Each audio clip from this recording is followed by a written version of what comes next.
Hi everyone, welcome back to my channel. If you're new to my channel, please don't forget to like, share, comment, and subscribe. It's your girl Valerie, so welcome to Valerie's TV Reviews. In this episode, we'll be reviewing Love Island, Season 8, Episode 32. This episode is mainly around recoupling, so I will be discussing the couples as they recoupled, and we'll see how we go.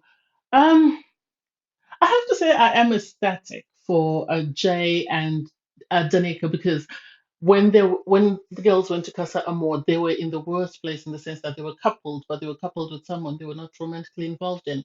And I think, if nothing else, I know Jay was upset with Danica when she chose him and he was chasing after Antigone. And I said, I don't think that's a good look for him. And I think what he's found in China is totally different from whatever he thought he could find in either Paige and Antigone.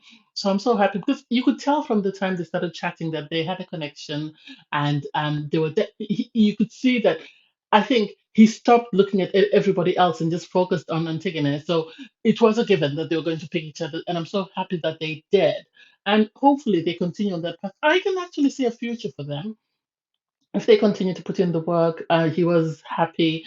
You could see his face. He was glowing. She was happy that he chose her. They seemed very comfortable. Out of all the couples, I think Jay, China, Josh, and Danica were the ones that were ecstatic with their pairing. I know Gemma and Luca were, but anyway. On her part, Danica is glowing. Danica is glowing. You can tell she is ecstatic as well with Josh. She is happy with him.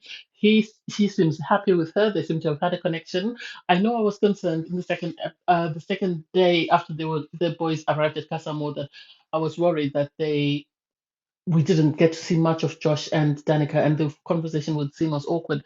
But I think they actually have a strong connection, and it would be very interesting for the finale to be Jay and China and Antagon and sorry and Josh and Danica, because they are the people that have come from the bottom and are suddenly the shining example of what perseverance can lead to, and patience. So I am happy for both couples. From there, we went to Davide and Ekin-su. Davide, though he made out with Molly, decided to stay with Ekin-su. I think I said this in my last review that the only reason why Davide would stick with Ekin-Su is because the producers want them to stay together, because they are that dysfunctional couple that the audience want to see, because they're very unpredictable in what they're going to do next. So, you just have to wait and see. It could be in the same episode they could start off loving each other fighting, and you never know where they are by the end of the episode. And because the show has mainly focused on the two of them, I don't see any way they would have broken them up. If they had broken them up, I can foresee them coming back together. The only thing is, at the end, the girls were asked, the girls that didn't pick up, that weren't coupled up with anyone, were asked, and Molly did say she had a connection with Davide, and sort of Davide brushed it off and didn't make much of it.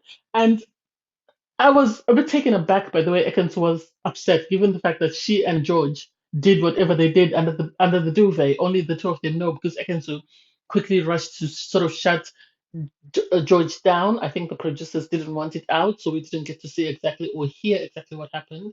So they have stayed coupled, and I think that was in the best interest of the show, as the producers want it to be. Um, Gemma and Luca, it was a given. I think I am actually surprised that Gemma.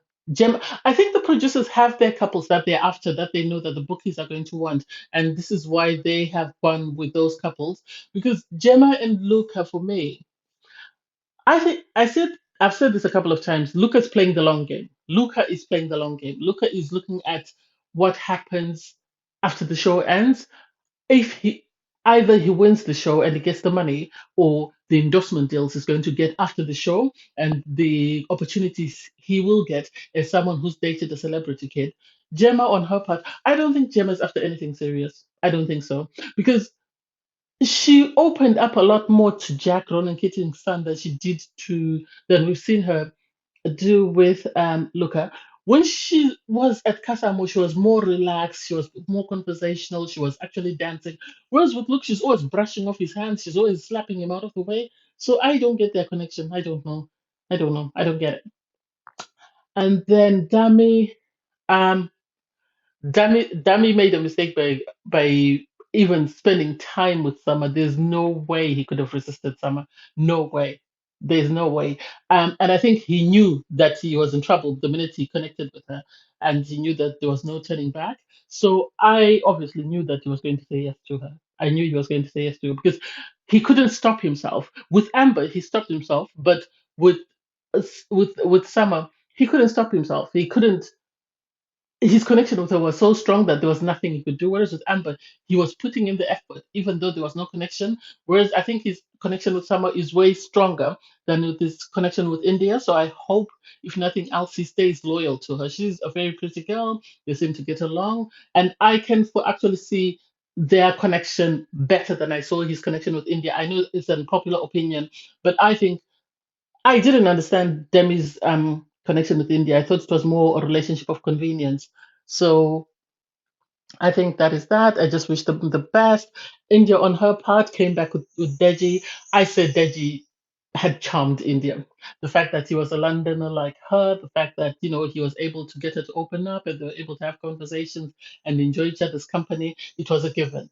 I I was 95% convinced that she was going to choose him. And I'm happy that she chose him because then it would have been bad for her to come back to the villa because she would have struggled had she not chosen Deji to find somebody else. And it's interesting. I hope they don't. The problem is the editing turns the audience against certain individuals and people end up voting them.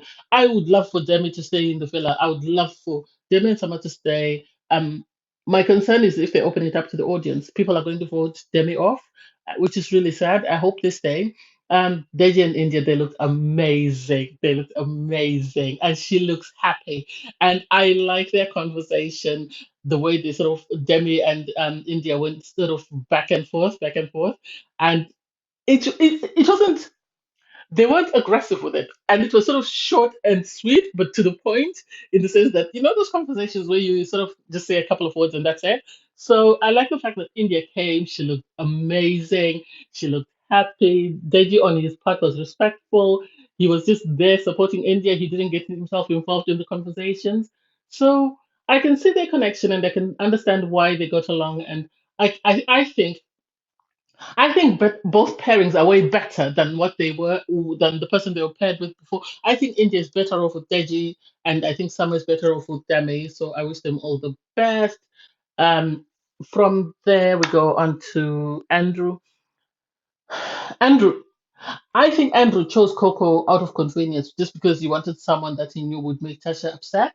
I don't think he had a stronger connection as he did with, or the way he feels the same about Coco, the same way he felt about Tasha. I think he should have pursued something maybe with Cheyenne. It would have been better off for him than him pursuing something with Coco because Coco is after the next opportunity, and if he's not careful, she's going to use him the same way Tasha used him. So I don't know. We'll see how that goes. Tasha on her part came back. Tasha, when she came back with Billy, they were very awkward. I don't know whether it was because she was worried about how people were going to look at her because of what the conversation she previously had with the boys, with them saying she's only using Andrew as a relationship of convenience. So it was sad that Andrew was so hurt that he ended up saying things I think that he will regret. He called her a liar. Yeah, she is. She has been lying to him, but he didn't need to say that really. So they did have a conversation afterwards, and I have to give it to Billy because Billy pulled Andrew aside to sort of say, I don't understand what happened. I didn't understand why you were saying the things you were saying, given that you were sitting with somebody else. I would have thought you would have just wished her well and just left it as is. And so I don't know. I really don't know. Tasha, on her part, came to Andrew and started. She knows how to play him. Tasha knows how to play him, and she knows how to pull at his heartstrings, and that's why she was sort of making out and pretending to cry. And he still continues to fall all over that. I think he should have pursued something with Cheyenne or even Jasmine, as I said. I think he would have had a more solid relationship. Otherwise, what's going to happen is at the next recoupling, I wouldn't be surprised if Andrew and Tasha recouple together and leave Coco and Billy. That's just me. Anyway, from there we ended up with Jax. Um, I have to say, with Jax. Hmm. Samuel has been vindicated in the sense that Samuel said it, that Jax knows that Paige loves him more than he does love her. And because of that, he will continue to use her to sort of, he will continue to sort of manipulate her to do whatever he wants to do. In the sense that he he plays on her emotions. He makes her feel guilty in a way that she ends up just saying, "Okay, fine," and goes along with whatever he wants her to go along with. When in actual fact, he I think he knew that if he stayed with Molly, he would have had a connection with Molly and he would have struggled to untangle himself. So he went for the next person, which was Cheyenne, got himself tangled up with Cheyenne because he knew it would be easy to untangle himself. And it's very disrespectful. And I'm very disappointed that people are not holding him to account as much as they've held Dami, because it was disrespectful to Cheyenne the way he treated her. He used her and then dumped her without any regard. You should have apologized to her. I'm sorry, I did try to see if we could build a connection, but unfortunately it didn't work out. So I have decided to go back to Paige. I really wish you all the best. But he was very dismissive to her. And then when he had a conversation with Paige afterwards, he told her that we're both single. I think you forget that we're both single, so we have to face tests. And I have to say, karma is real because when the girls left for Casa Amor, Paige was very spiteful and very horrible to Danica because he had because Danica had been saved and Antagona had gone home. Well, tables are turned, and Danica is now with someone who appears to care for her, and she is now with someone who's very dismissive, disrespectful, disruptive, and all the derogatory things you could think of. And Josh has done to her because he's disrespected her by making out with someone and then calling it a test. He's disrespected her by telling her we're both single, you don't value our relationship. He's dismissed her by telling her we're both, by all the comments he's made. And so I don't know. I wish her all the best, and I don't know what will happen from here, but hmm. It is what it is. It is what it is. I don't know. I don't know. All the respect I had for Danny, for Jax and Paige has gone out the window. I wouldn't be surprised if they're just, I was saying, oh, they're the most successful couple. No, Paige, I went off her the way she treated Danica after the vote. The islanders voted for to save her, and Jax, the way he's treated Paige. I might not like the way she behaved, but still she deserves respect. So I don't know. I wish them all the best. And where I waffle on. I know the girls did run and sort of and speak to Paige. The original Island girls did run and speak to Paige about the when she started crying. But I wish the girls would understand that it's not the Casamo girls' fault that the boys behave the way they behave. At the end of the day, the fault is with the guys. They, as girls, need to unite and sort of form a sisterhood and make sure they hold these boys to account. Anyway, that's me. I digress. Thanks, guys, for watching. Bye.